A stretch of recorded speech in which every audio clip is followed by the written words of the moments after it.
In 1988, the students of Gallaudet University were furious. The university board had chosen a new president of Gallaudet.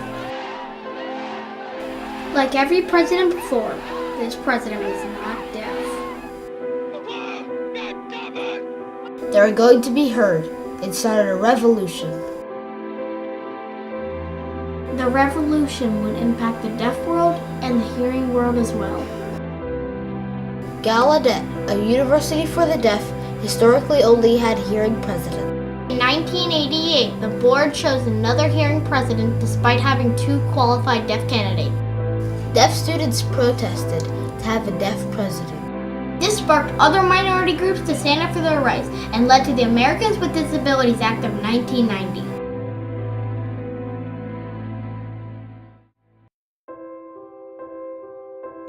Thomas Hopkins Gallaudet was the co-founder of the school that would become Gallaudet University.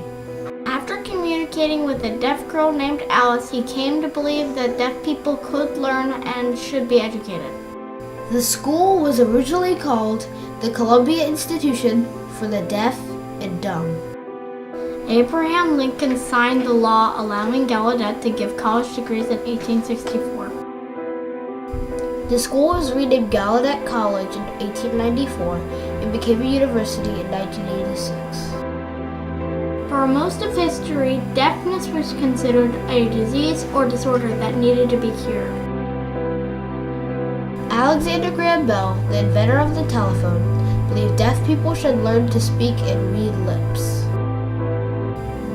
Bell's ideas influenced schools at the time. Many schools punished deaf children if they tried to use sign language. Deaf students were not allowed to use gesture or American Sign Language.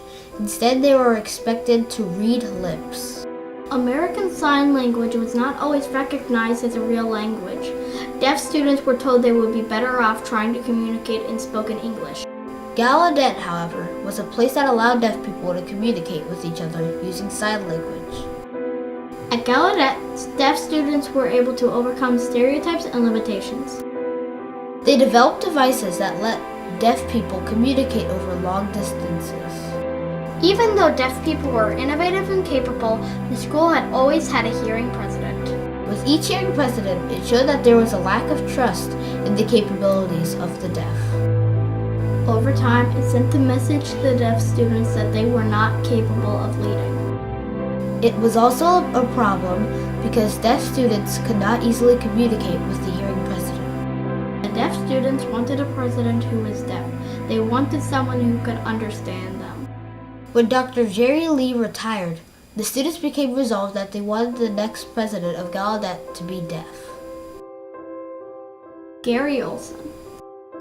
We need a president in this time and age who is sensitive, understanding, exemplifies, and advocates for the deaf, not just by rhetoric, but by being a living example.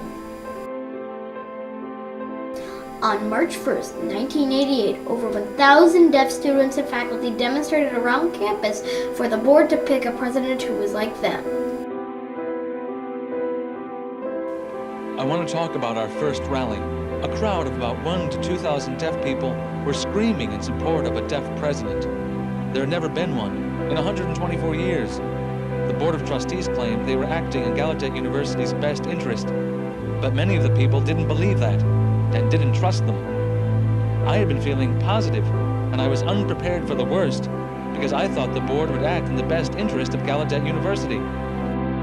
There were several more days of protest until the board announced the new president.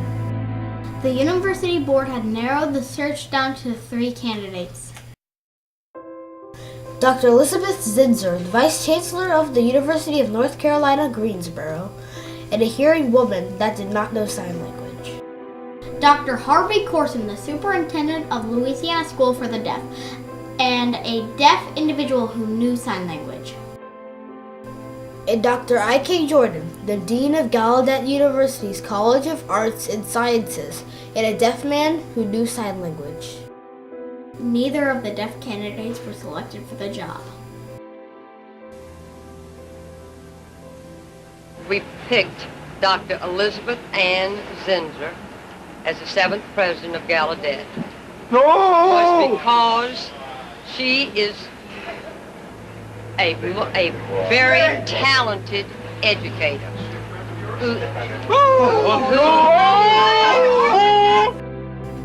The students were shocked and filled with anger. They felt that the board had overlooked them. It was like we'd been punched right in the face. We couldn't believe that Zinser had been chosen as our 7th hearing president. The students marched down to the Mayflower Hotel where the Board of Trustees had been meeting. Tim Raris and other representatives of the protesters got the chance to meet with Jane Spillman and the board. It was at this meeting that Spillman reportedly said deaf people are not able to function in the hearing world. The next morning, the students blocked the entrance to the campus with cars that had deflated tires. The students gave the Board of Trustees their list of demands. Number 1. Zinser must resign and a deaf president be selected. Number 2. Spillman must resign from the board. Number 3. The percentage of deaf members on the Board of Trustees must be increased to 51%. And number 4. There must be no reprisals against any of the protesters. The board denied the students' 4 demands. We just met with the board, and they have refused to meet our demands. So shall we leave? The students left the building and marched to the Capitol, which was within a mile of the school. Student and faculty gave speeches on the importance of having a deaf president. The protest soon became national news. Evening, our person of the week. It is not very often we can say with much accuracy that a week has been a watershed, but this one has. This week, millions of us have had the chance to sit forward in our chairs and watch a group of young people as they break down some very out-of-date stereotypes. Deaf people are capable of anything except that they can't hear.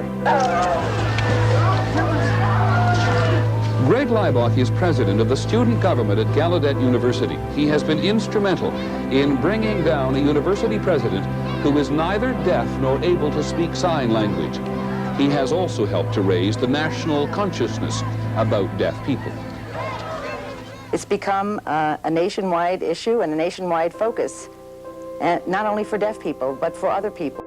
With all this pressure, the board gave in and followed the 4 demands of the students. Dr. Zinser resigned and Dr. I. King Jordan was appointed as the new president.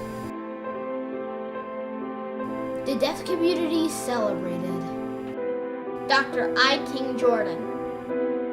The world has watched the deaf community come of age. Together, we've overcome our own reluctance to stand up for our own right. Other minority groups found inspiration in the DPN movement and momentum was gained to stand up for equality.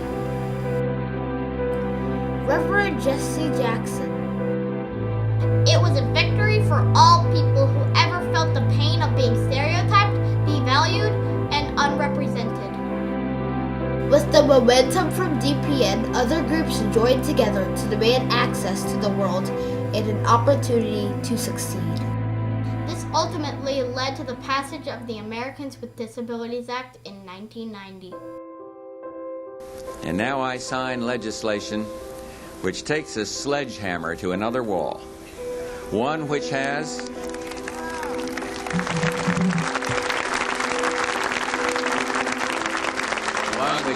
for too many generations separated Americans with disabilities from the freedom they could glimpse but not grasp. And once again we rejoice as this barrier falls, proclaiming together, we will not accept, we will not excuse, we will not tolerate discrimination in America. The students of Gallaudet University took a stand for their rights and inspired others to do so as well.